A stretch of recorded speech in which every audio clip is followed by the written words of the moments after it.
Hello guys, welcome back to another video. Today we are discuss about internal range liquidity और external range liquidity कि external liquidity क्या है और internal liquidity क्या है। अगर आपको liquidity का मतलब नहीं मालूम है तो उधर साइड कॉर्नर में आई बटन पे मेरी वीडियो आ रही होगी, तो जाके देख सकते हैं। तो चलो वीडियो को कंटिन्यू करते हैं कि what is ERL means external range liquidity. ERL को हम ऑलवेज़ हाई टाइम फ्रेम पे ही देखते हैं, तो मैं भी आपको सजेस्ट करता हूँ कि आप भी external liquidity high time frame में ही फाइंड करें। External liquidity is high time frame, external high and low. External range liquidity को 4 आवर, 1 डे, 1 वीक और 1 मंथ के अंदर देख सकते हैं।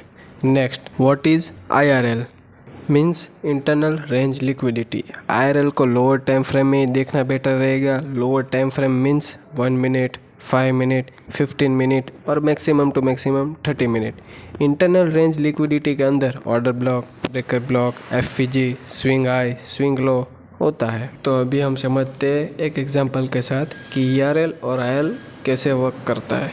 यहाँ मार्केट में एक एक्सटर्नल हाई और एक्सटर्नल लो है, इसको कहते हैं एक्सटर्नल रेंज लिक्विडिटी। इस एक्सटर्नल हाई और एक्सटर्नल लो के ऊपर और नीचे बहुत ही भारी मात्रा में लिक्विडिटी होगी और अंदर भी बहुत लिक्विडिटी होगी। बाहर की liquidity means external range liquidity और अंदर की liquidity means internal range liquidity. अभी समझते हैं internal range liquidity. Internal range liquidity means swing high, swing लो, order block, breaker block, fair value gap, ये सब इंटरनल रेंज लिक्विडिटी के अंदर आते हैं। लेट्स टेक एन एग्जांपल और उसके बाद चार्ट पर देखते हैं। यहाँ पर मार्केट ने लिक्विडिटी स्वीप की और जो यहाँ ऑर्डर ब्लॉक था उसे ब्रेकर ब्लॉक बना दिया और यहाँ पर जैसे ही ब्रेकर ब्लॉक को टैप किया तो मार्केट ने लास्ट वाला हाई तोड़ दिया। उसके बाद मार्केट ऑर्डर ब्लॉक तक रिट्रेस करने आया और जैसे ही टैप किया वैसे ही बाय हो गया।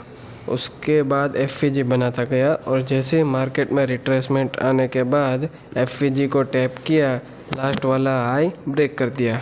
और ऐसे ही एक्सटर्नल रेंज लिक्विडिटी और इंटरनल रेंज लिक्विडिटी वर्क करता है। अभी आइए इसको लाइव चार्ट पर समझते हैं। ये है गैस गोल्ड की 1 आवर की चार्ट। ये है एक्सटर्नल रेंज लिक्विडिटी और ये भी एक्सटर्नल रेंज लिक्विडिटी मीन्स बाहर के सेट की लिक्विडिटी। अभी फ़िलहाल यहाँ करिए ये बाहर के सेट की लिक्विडिटी है और यहाँ के लिए ये। अभी हम देखेंगे कि इंटरनल रेंज लिक्विडिटी कैसे वर्क करती है। कि इंटरनल रेंज लिक्विडिटी में हमने कहा था कि स्विंग हाई, स्विंग लो, ये सब इंटरनल लिक्विडिटी के अंदर आता है। ये स्विंग हाई,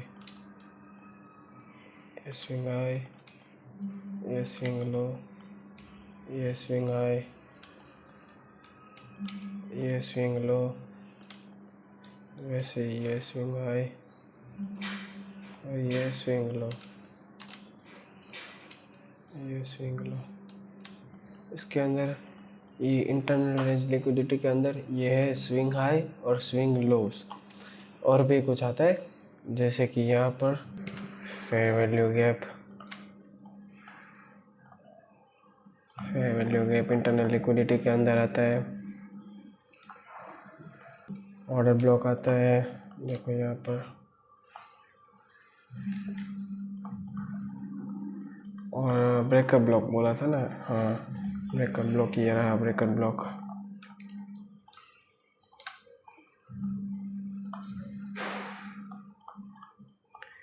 ये है इंटरनल लिक्विडिटी का पार्ट, जो कि ये है एक्सटर्नल रेंज लिक्विडिटी।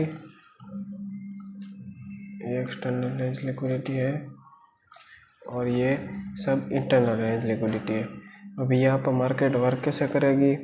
यहाँ पे मार्केट वर्क ऐसे करेगी कि ये है एक्सटर्नल रेंज लिक्विडिटी और ये भी है एक एक्सटर्नल रेंज लिक्विडिटी। यहाँ से ऊपर से लेकर नीचे तक है, जितनी भी सेलिंग कैंडल बनी है उसके बीच का गैप होगा कम से कम 2 से 3 दिन का। 2 से 3 दफ़ा यहाँ पर पूरी दुनिया ने ट्रेड किया होगा। मतलब यहाँ पर एक्सटर्नल रेंज लिक्विडिटी के ऊपर और नीचे बहुत ही भारी मात्रा में लिक्विडिटी होगी।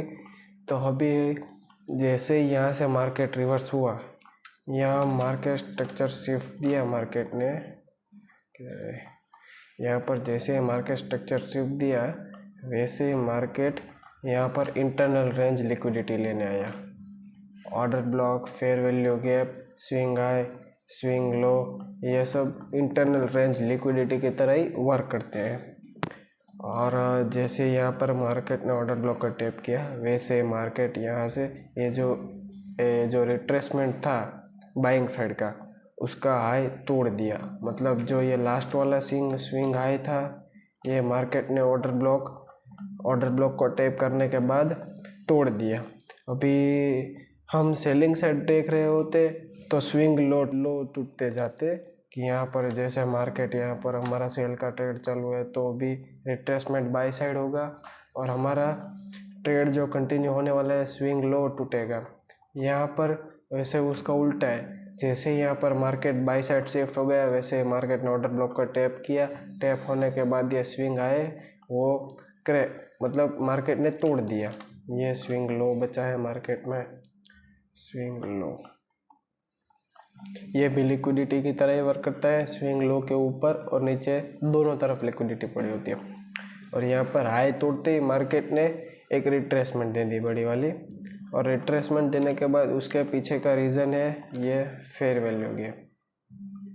ये जो फेयर वैल्यू गैप है ये इसका रीज़न है, क्योंकि यहाँ पर फेयर वैल्यू गैप मतलब जितना बड़ा गैप होगा उतने ज़्यादा ऑर्डर लगे होंगे, मतलब ये एक फेयर वैल्यू गैप है। तो यहाँ पर मार्केट किसी को ऑर्डर दिए बिना एकदम से ऊपर चले गई। अब मार्केट उसी ऑर्डर को लेने के लिए इस फेयर वैल्यू गैप को टैप किया तो मार्केट ने इस स्विंग है उसको तोड़ दिया और ये स्विंग लो रह गया। मार्केट में जब भी मार्केट स्ट्रक्चर शिफ्ट होता है तो ऑलवेज स्विंग हाई ही टूटता है, स्विंग लो के नीचे ऑलवेज लिक्विडिटी पड़ी रहती है। वैसे यहाँ पर जैसे मार्केट ने स्विंग हाई लिया वैसे मार्केट में रिट्रेसमेंट आ गई। रिट्रेसमेंट आने के बाद यहाँ पर एक फिर फेयर वैल्यू गैप था। जैसे ही मार्केट ने फेयर वैल्यू के गैप को टैप किया वैसे ये जो लास्ट वाला स्विंग हाई था जहाँ से मार्केट रिवर्स हुई उसको हम स्विंग हाई बोलेंगे, इसको स्विंग हाई बोलते हैं। स्विंग हाई को ब्रेक कर दिया और स्विंग हाई ब्रेक करने के बाद मार्केट को इनफ लिक्विडिटी में नहीं मिल पा रही थी तो मार्केट ने क्या किया, यहाँ पर सबको ट्रैप किया, बाय हुआ सेल हुआ, बाय हुआ सेल हुआ। यहाँ पर इसको बोलते हैं एक्यूमुलेशन। यहाँ पर एक्यूमुलेशन हुआ और फिर ये डिस्ट्रीब्यूशन मीन्स मूव आया एकदम फटाक से। ये जो हमारी जो पीछे पड़ी हुई एक्सटर्नल रेंज लिक्विडिटी थी वो एकदम से मार्केट ने निकाल दी। ऑलवेज ये बात याद रखना कि जो भी लिक्विडिटी टूटती है वो एकदम फास्ट मूव के साथ टूटती है। और जैसे मार्केट यहाँ पर लिक्विडिटी स्विप किया एक्सटर्नल रेंज का लिक्विडिटी, वैसे यहाँ पर इसने इसका लिक्विडिटी भी स्विप कर लिया स्विंग हाई। अभी हमारे पास ये स्विंग लो है, ये एक स्विंग लो है, अभी नीचे का भी होगा मैं मार्क कर देता हूँ। ये भी एक स्विंग लो है, ये सब यहाँ पर ये सब स्विंग लो अभी पड़े हुए हैं। स्विंग लो के साथ हमारी लास्ट वाली ERL पे पड़ी हुई है तो यहाँ पर स्विंग लो है। तो अभी जैसे ही मार्केट बेसिक चीज़ है, अगर जैसे ही मार्केट स्विंग लो को स्विप करके बॉडी क्लोज कर देता है तो उसे हम बोलेंगे मार्केट स्ट्रक्चर शिफ्ट यानी change of character. Market structure shift हो गए, अभी जो ट्रेंड बाय का था वो चेंज होकर सेल साइड का हो गया, तो सेल साइड का हो गया। और यहाँ पर एक देख सकते हैं ये एक स्विंग लो है, ये एक स्विंग लो है और उसके साथ ये एक स्विंग लो है। और जैसे ही यहाँ पर स्ट्रक्चर शिफ्ट हुआ मतलब अभी मार्केट इन सब की लिक्विडिटी लेने आएगा। ये स्विंग लो, ये स्विंग लो और आगे का एक स्विंग लो जिसके नीचे बहुत सारी लिक्विडिटी पड़ी होगी। यहाँ पर मार्केट एकदम कंसोलिडेशन मोड में था। यहाँ देखो मार्केट भले ही थोड़ी देर से आया लेकिन ये स्विंग और ये स्विंग तीनों की लिक्विडिटी ले ली और फिर बहुत ज़्यादा लिक्विडिटी ले ली। मतलब अभी यहाँ से रिवर्स हो गया मतलब सेल साइड का रिट्रेसमेंट आ गया। सेल साइड का रिट्रेसमेंट आने के बाद ये जो हमारे पास एक्सटर्नल रेंज लिक्विडिटी बची हुई थी ना, वो मार्केट ने ग्रैब कर दी।